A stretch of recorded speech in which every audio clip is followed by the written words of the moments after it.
The soul struggles with you when you stand long in obedience to Allah, when you rise to pray at night, when you intend to fast, when you decide to sit for an hour reciting Allah's words. Your soul fights against you. It reminds you of your tasks, your comfort, your commitments, your needs. This is where the jihad against the self begins. Force yourself into obedience to Allah. Struggle against it in worship of Him. These are just a few hours where you battle your soul in obedience to Allah, and you will achieve tremendous victory. This struggle will reflect on your entire life. The very things you worried about, being busy with family, having obligations, having needs, by the blessing of this obedience, Allah may grant you blessing in all these matters, and they will be set right through the righteousness of your heart. When you struggle against your soul, this does not mean neglecting the rights of others or your responsibilities.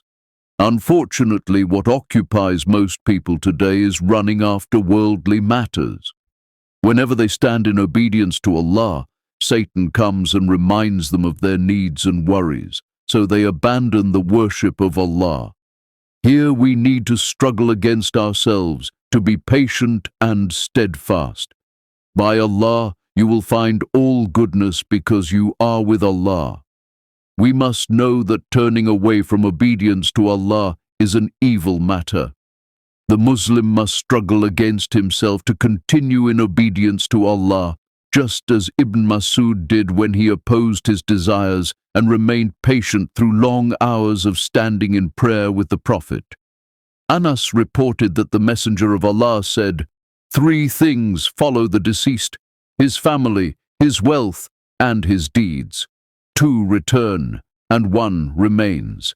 His family and wealth return, and his deeds remain." This is one of the greatest hadiths that makes the Muslim struggle against his soul in obedience to Allah before it is too late. This hadith shows you the reality of what will benefit you in your grave, making you struggle in obedience to Allah and righteous deeds.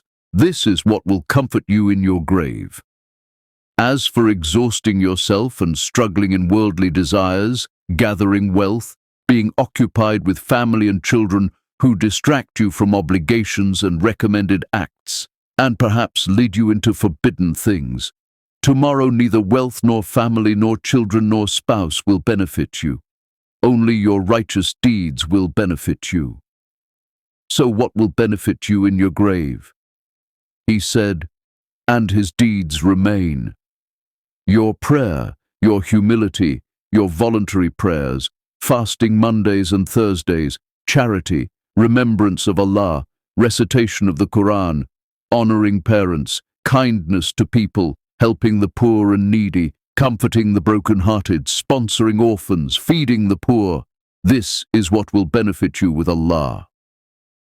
It even came in the hadith that after the believer answers the questions of the grave, a man comes to him, handsome of face, beautiful in clothing, pleasant in fragrance. He says, "Receive glad tidings of what pleases you. This is your day that you were promised." In your grave you say, "Who are you?" Your face is the face that brings good. He says, "I am your righteous deeds." He says, "I knew you only to be quick in obedience to Allah and slow in disobedience to Allah, so may Allah reward you with good." This is what will benefit you. Your hastening to prayer, to remembrance of Allah, to the Quran, to fasting, to night prayer, and your slowness in disobedience to Allah. Abu Firas Rabi'a ibn Ka'b al-Aslami, the servant of the Messenger of Allah, said, "I used to spend the night with the Messenger of Allah, bringing him his water for ablution and his needs. He said, 'Ask me.'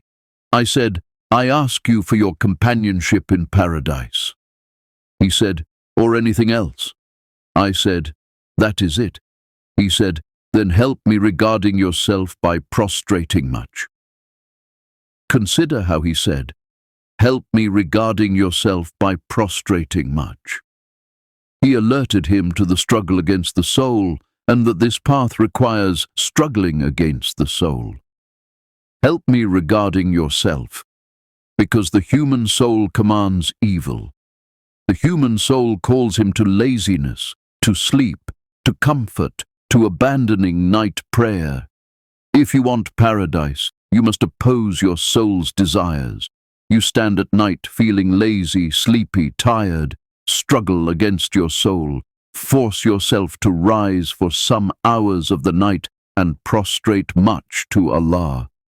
This prostration is the paradise of this world. When it is opened for the servant in his prostration before his Lord, he comes to love prolonging prostration to Allah. He wants to address his Lord and converse with him and humble himself before him.